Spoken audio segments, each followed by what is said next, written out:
5 worst Apple products of all time.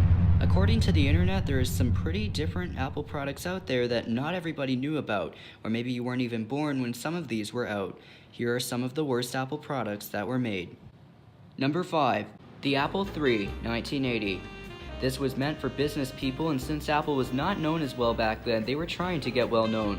The Apple II was already really nice with great software for the time. They definitely destroyed all that with this one. One of them even said it had a 100% failure rate, and it definitely did, with almost every machine having to be repaired by the company after it was sold. Number 4. Introducing the Apple QuickTake digital camera. There's no doubt that we're spoiled today with cameras. We have way better cameras than we did a while back. Back in 1994, the Apple QuickTake camera was released. It had a 320 by 240 resolution, and it was not really that good as it could only hold 8 pictures at once and no more. The camera just didn't really last that long. Number 3. On April 1st, 1996, they decided to make a 20th anniversary Macintosh. It was 20 years since Apple started. It was an exclusive computer with a very high price point for the time.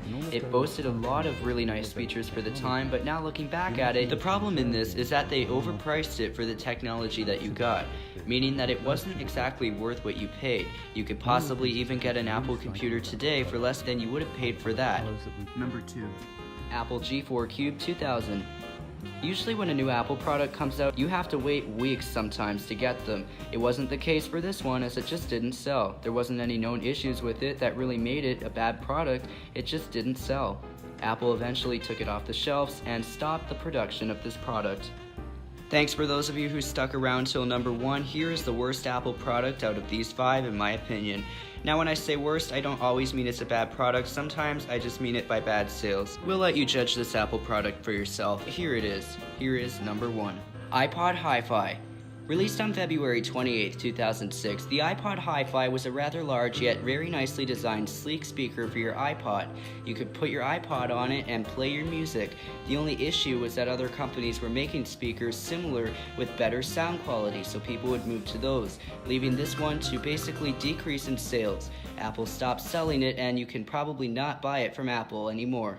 We can just be happy that we have these Apple products instead of the old ones. Sure, the old ones may have been good for their time, but the new ones are way better.